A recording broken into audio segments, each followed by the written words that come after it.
E hoje nós vamos do 13 ao 23. Então, eu vou ler agora com vocês, do versículo 13 ao versículo 23 do capítulo 14 de Romanos.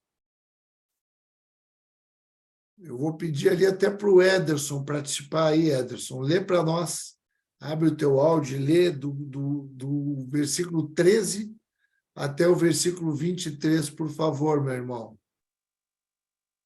Amém. Ali no versículo 13, né? Capítulo 14, a partir do versículo 13 até o final. Até o Tá, 23. tá, amém. Não nos julguemos mais uns aos outros. Pelo contrário, tomai o propósito de não pôr tropeços ou escândalos aos vossos irmãos. Eu sei e estou persuadido no Senhor Jesus de que nenhuma coisa é de si mesma impura, salvo para aquele que assim a considera, para esse impura. Se por causa da comida o teu irmão se entristece, já não anda segundo o amor fraternal. Por causa da tua comida, não faças perecer aquele a favor de quem Cristo morreu. Não seja, pois, vituperado, tá aqui para mim, né? O Isso vosso aí. bem, É. porque o reino Vituperado seria mal falado, né? Ai, amém. Seria um vitupério, é mal falado. Amém. Onde vai? Tá. Não seja, pois, não, essa de seja, pois, 17. Porque o reino de Deus não é comida nem bebida, mas justiça e paz, e alegria no Espírito Santo. Aquele que deste modo serve a Cristo é agradável a Deus e aprovado pelos homens. Assim, pois, seguimos as coisas da paz e também as da edificação de uns para com os outros. Não destruas a obra de Deus por causa da comida. Todas as coisas, na verdade, são limpas, mas é mal para o homem o comer com escândalo.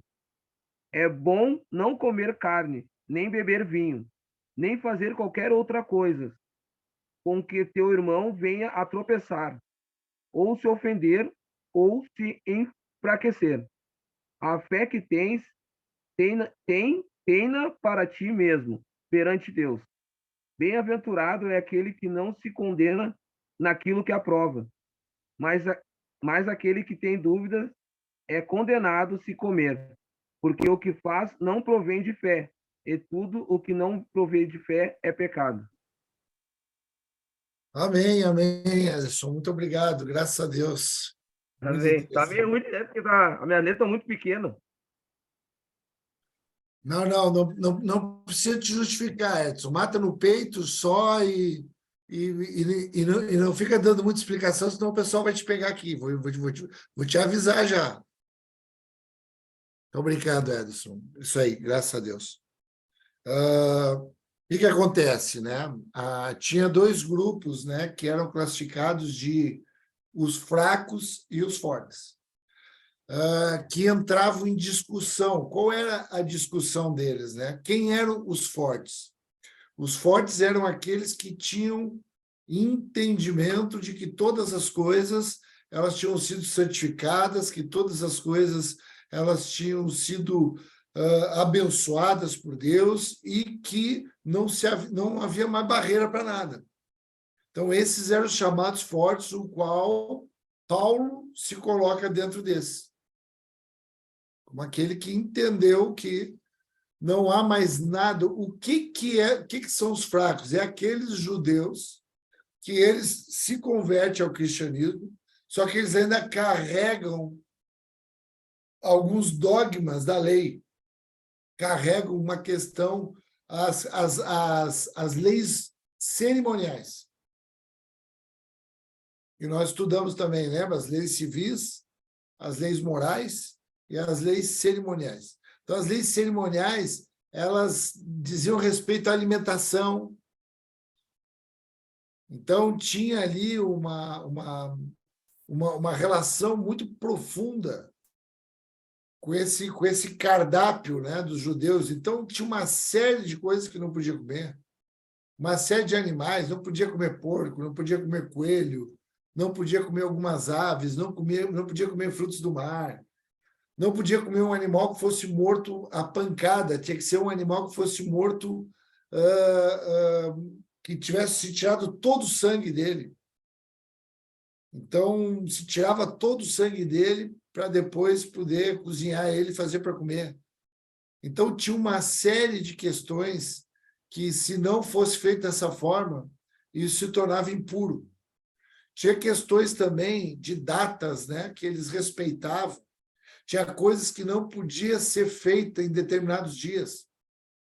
Então, eram coisas que eles carregavam ainda com eles.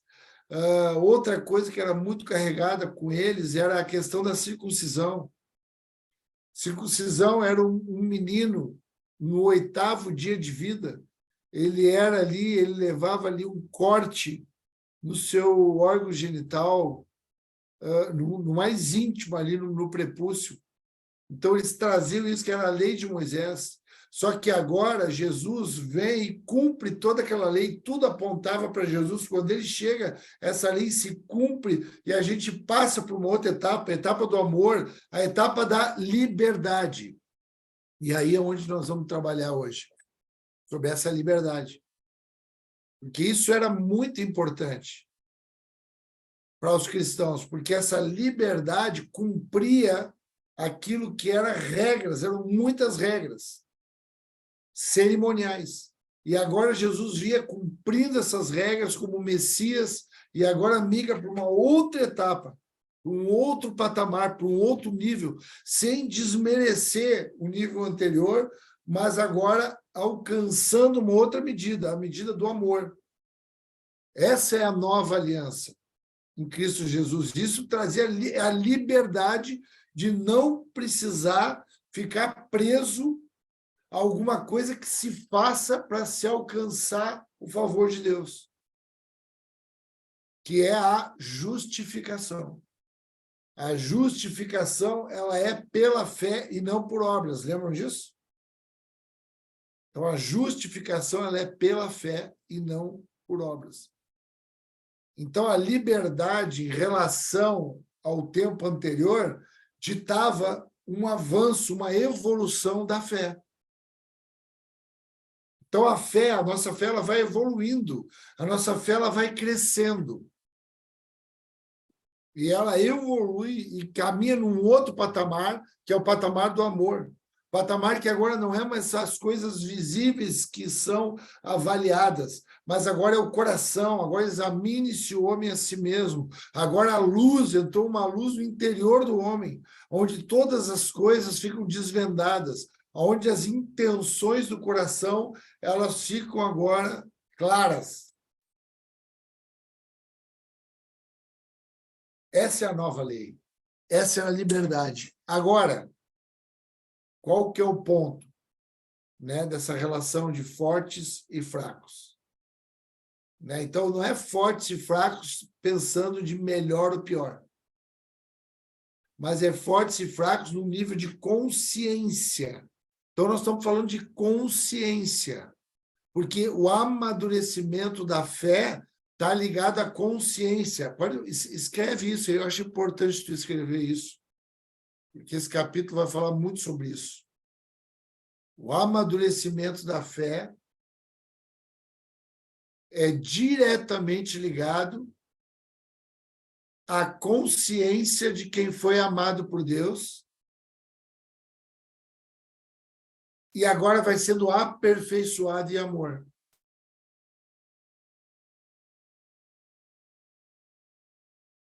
Então, essa é a fé que vai migrando para um outro patamar de mentalidade.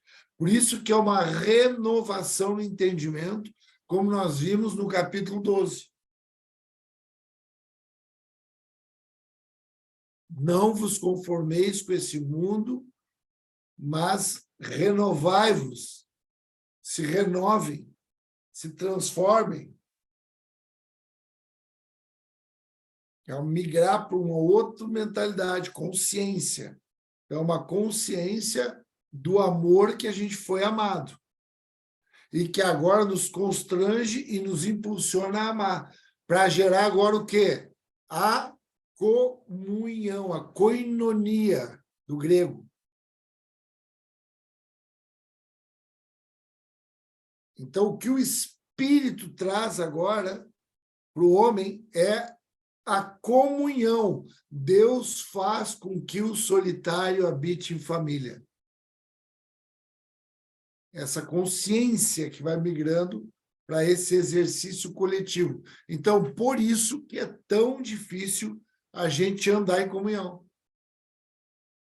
Porque cada um vai caminhando num nível de transformação de consciência. Alguns vão ganhando liberdade mais rápido. Essa liberdade vai tomando conta da pessoa, a pessoa vai se sentindo livre de qualquer obra que ele fazia antes para ele poder ser aceito. Antes era assim. Agora isso mudou, e agora essa liberdade que ele tem, ele sabe que por ele já ser aceito, por ele já ser abençoado, por ele já ser um filho de Deus, agora ele realiza obras que já foram preparadas para ele de antemão, antes da fundação do mundo. Então, essa é a mudança. Não é eu fazer alguma coisa, não preciso estar lá orando, não preciso estar lá rezando para que Deus me ouça, mas porque eu já entendi que eu sou filho, que eu sou herdeiro, estou constrangido com esse amor que eu tenho sido amado, que agora eu tenho uma consciência de gratidão que eu realizo.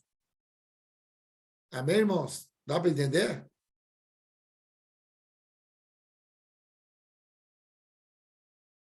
Por isso que parece, às vezes, que o apóstolo Paulo está falando que a fé, ela não depende das obras.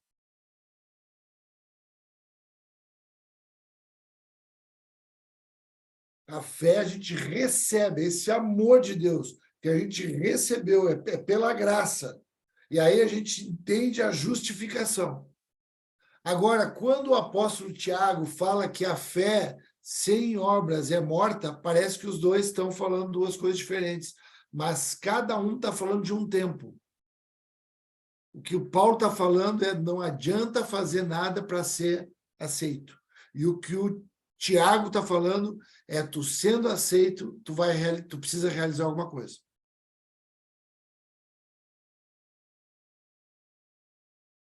Então, é isso agora que está em jogo. Por quê? Porque os irmãos não estão conseguindo andar juntos. Por conta desse distanciamento de consciência. E agora, eu quero lembrar vocês que a gente citou na aula passada a respeito dessas discussões, né? Que eram discussões que elas eram discussões a respeito especificamente aqui no capítulo 14, era dos cerimoniais e da dieta judaica. E lembra que nós falamos que isso eram coisas secundárias. Vocês lembram disso? Vocês pegar aí nos registros de vocês, que eram coisas secundárias. O que seriam as coisas primárias, as essenciais? Quem é que pode falar aí para a gente? O que seria passível de discussão?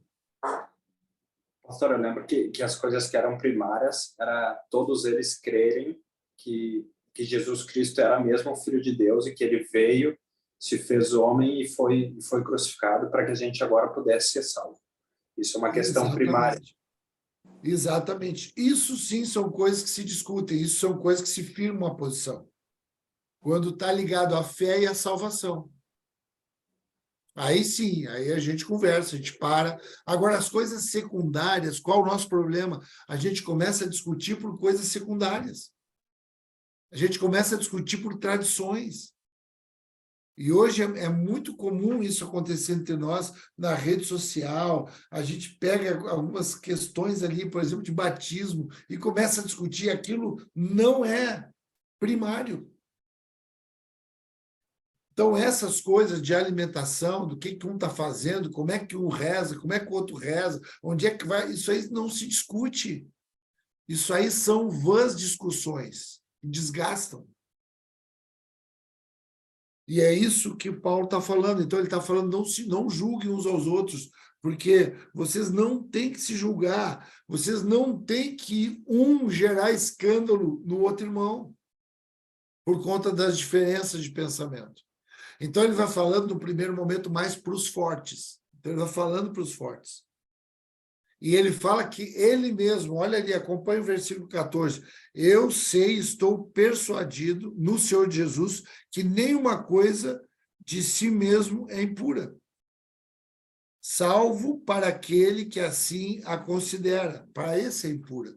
Aí eu quero que a gente vá lá no livro de Timóteo, eu quero pegar dois discípulos muito queridos, muito amados, que fazem parte de um grupo de cartas, que são as cartas pastorais, que é Timóteo 1 e 2 e Tito.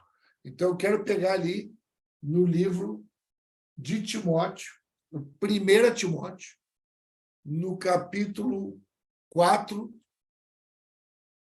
1 Timóteo 4,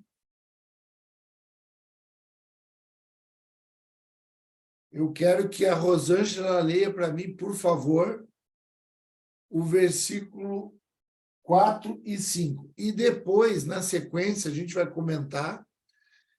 E eu quero que a Milene abra lá em Tito, já vai abrindo lá, Milene, no livro de Tito, para tu ler ali no primeiro capítulo, no versículo 15 e 16. Então, primeiro, a Rosângela, Timóteo 4, 4 e 5. Depois, a Milene, Tito, primeiro capítulo, 15 e 16 são os versículos. Fica à vontade.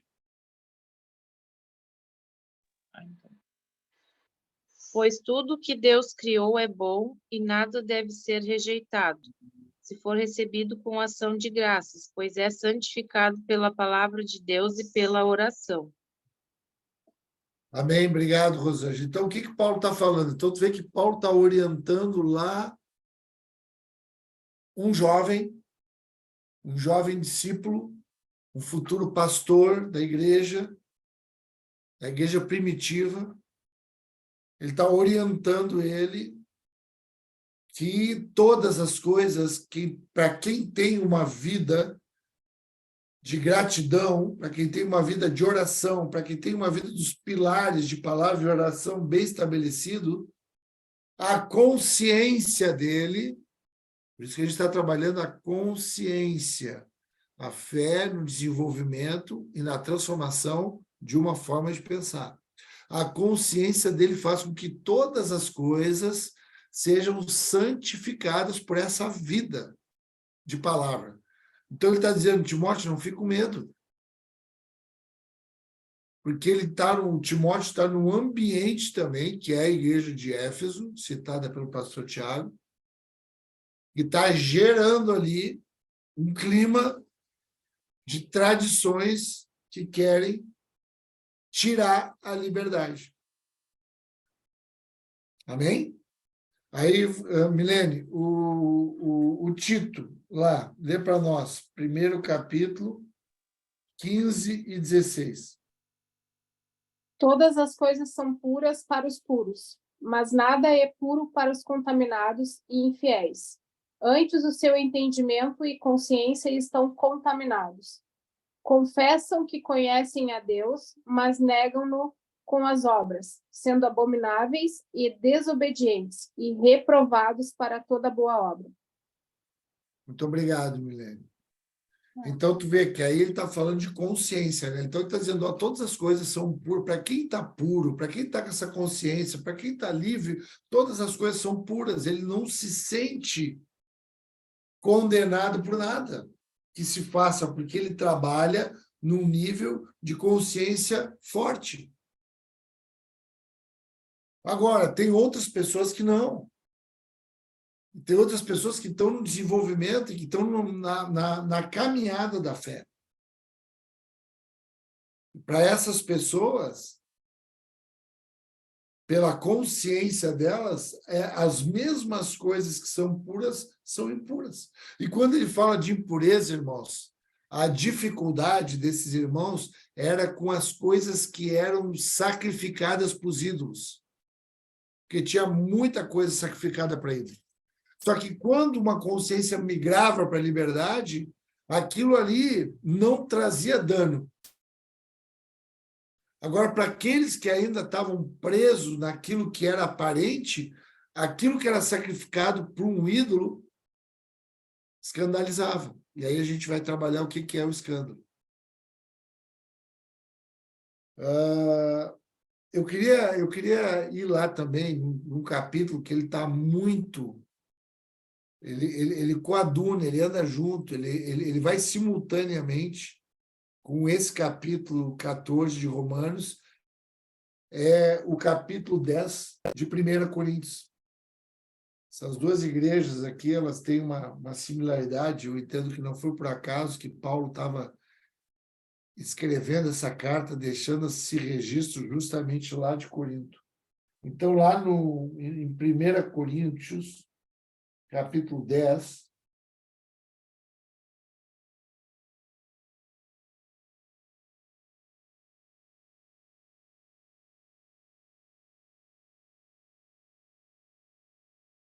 quero ler a partir do versículo 28.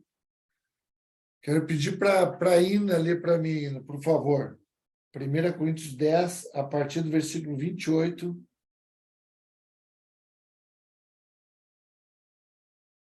Até o 32.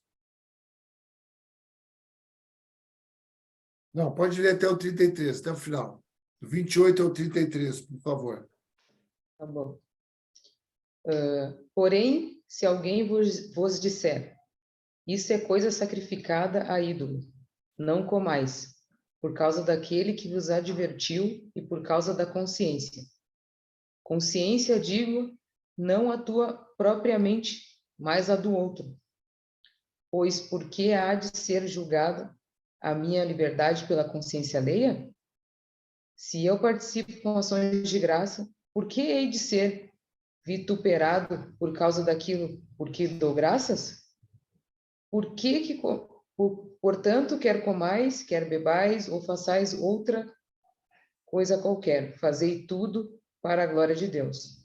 Não vos torneis causa de tropeço, nem para judeus, nem para gentios, nem tampouco para a igreja de Deus. Assim como também eu procuro em tudo ser agradável a todos, não buscando o meu próprio interesse, mas o de muitos, para que sejam salvos.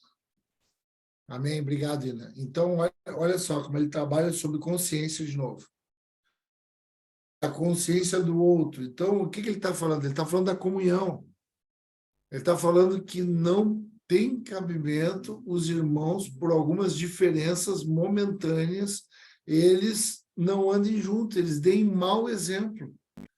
Porque esses que são fortes e que entendem a liberdade, eles precisam se conter em algumas questões para não escandalizar os irmãos que são fracos. Agora, é importante a gente saber o que é escândalo. Escândalo não é assim, não, tá escandalizando, porque daí o cara vai para o inferno, porque daí o cara vai... Esse escândalo não pode. Quando que é o escândalo? Quando tu está fazendo alguma coisa que a outra pessoa ela não tem nível de consciência para compreender aquilo e ela acaba sendo influenciada e ela acaba pegando aquilo como uma referência, mesmo que ela não consiga ter consciência para entender aquilo ainda. Isso traz dano. Vou repetir. Por exemplo, tu vai em algum lugar, a gente estava até falando o outro dia, né? Lá em casa, a gente estava conversando a respeito, pai, se estiver aqui num lugar que é de uma outra religião, que a gente vai, a gente não vai, então o que acontece? A gente vai. Quando a gente tem liberdade, a gente vai, porque a gente vai ter lá um motivo. Qual o motivo? A gente vai ter um motivo de comunhão, de testemunhar. Agora, se uma pessoa que é fraca, que não tem essa compreensão, ainda olhar aquilo ali, pegar como exemplo aquilo ali e querer fazer a mesma coisa, sem que ela tenha a mesma consciência que aquele forte tem, isso vai dar dano.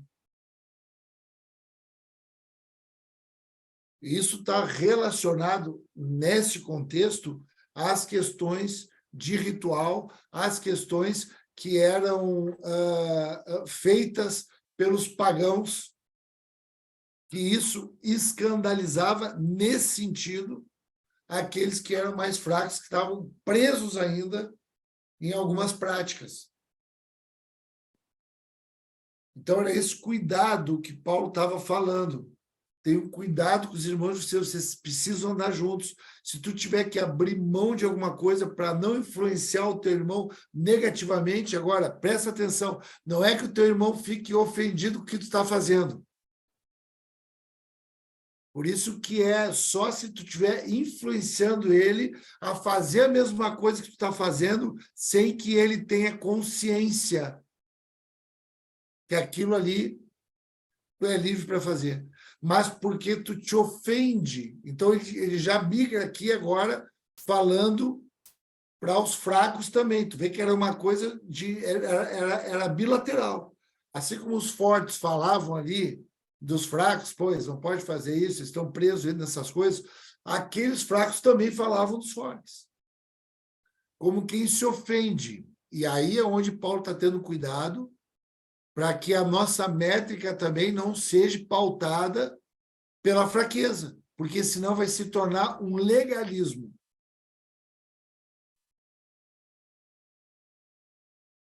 Por exemplo, tem irmãos que entendem, hoje, né, a nível de Brasil aqui, que entendem, por isso que não é uma coisa que tu vai ceder e tu vai fazer tudo, não vai fazer nada, porque vai fazer tudo conforme eles queiram que se faça. Porque se fosse assim, tem irmãos, muitos irmãos, que não cortam o cabelo, que usam a saia lá pelos joelhos, que não botam calça. Uma série de outras coisas. E não é por isso que a gente não vai andar de calça, que a gente não vai cortar o cabelo, que a gente não vai... Isso é outra coisa. Se aquele irmão olha para ti na fraqueza dele e te julga, tem uma palavra para ele também que o Paulo está falando aqui. Não julga. Amém, irmãos? Tá dando para entender assim? Porque senão a gente corre o risco. Tu não pode usar a liberdade para poder mexer com a consciência do teu irmão que ainda não está transformada. Agora, tu não pode usar aquela consciência que não está transformada para poder fazer o direcionamento da tua vida. Por isso que quando chega ali no versículo 24, 22, ele diz assim, ó, a fé que tens, tenha para ti mesmo, perante Deus. Então, aquilo que tu crê, a fé que tu crê, a liberdade que tu crê, aquilo é para ti.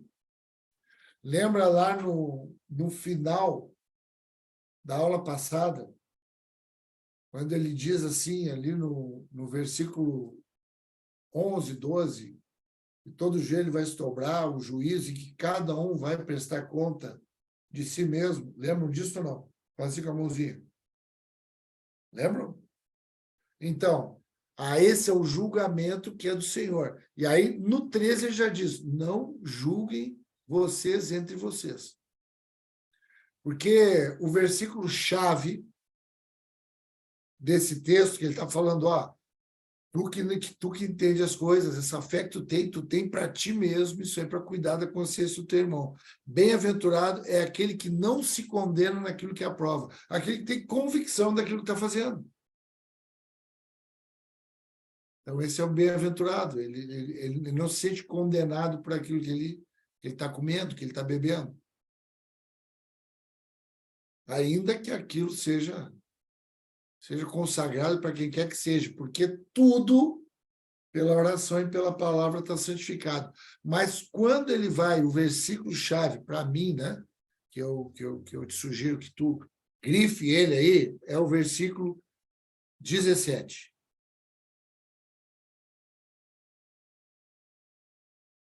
Que ele diz assim, ó, porque o reino de Deus não é comida nem bebida, mas justiça, paz e alegria no Espírito Santo.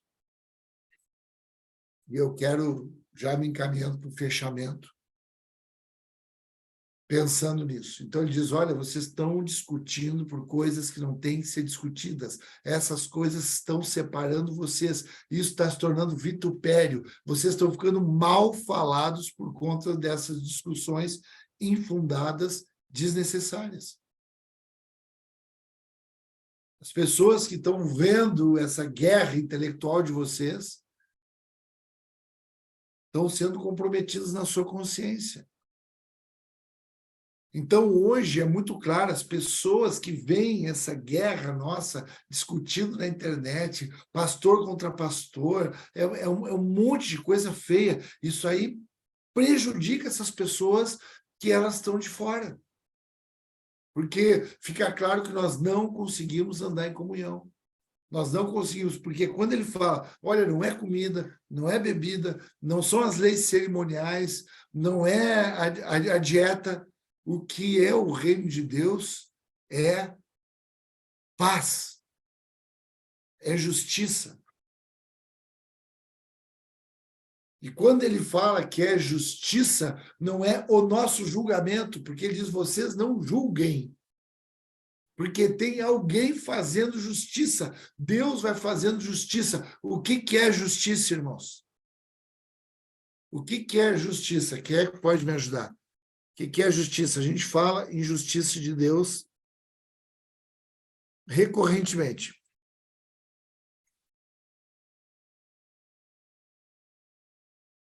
Alguém lembra?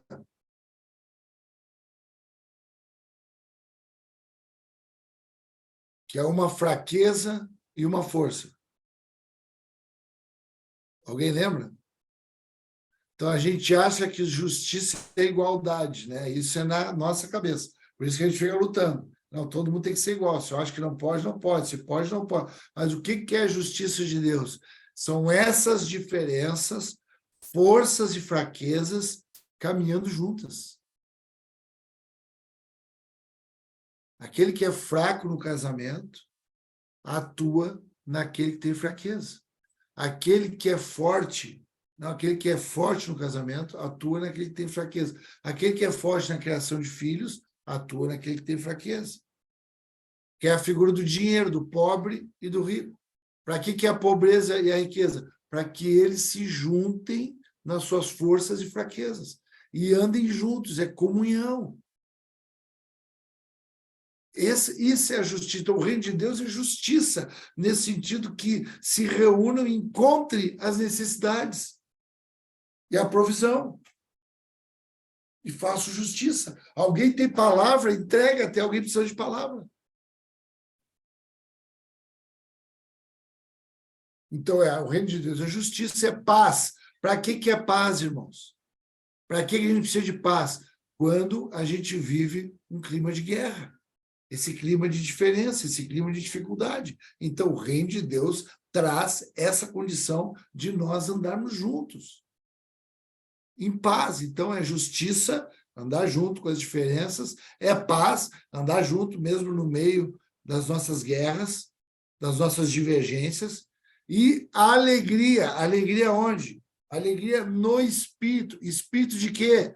O amor do Pai, a graça do Filho e a comunhão do Espírito. Então, a alegria na comunhão. Uma alegria que ninguém pode tirar. Uma alegria de alguém que está aprendendo a não julgar. Está aprendendo a respeitar a consciência do outro. Ambos têm que respeitar consciências alheias, tanto fortes é justiça. A força e a fraqueza, quando Paulo fala força e fraqueza, aqui ele está falando de justiça.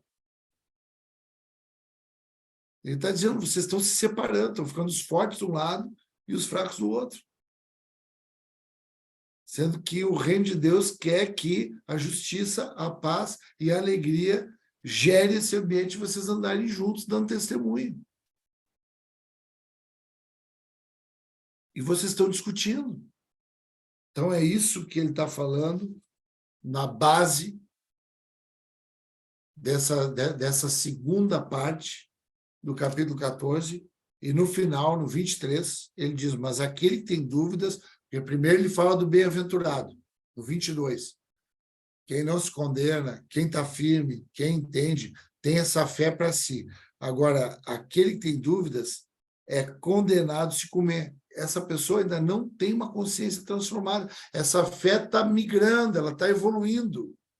Porque o que faz não provém, porque o que faz não provém de fé. E tudo que não provém de fé é pecado. Se a pessoa não estiver impulsionada pela consciência daquilo que o Espírito está ministrando, essa liberdade, se ela fizer isso sendo escandalizada nesse sentido de pegar como referência algo para ser feito que ela ainda não acredita, isso é pecado.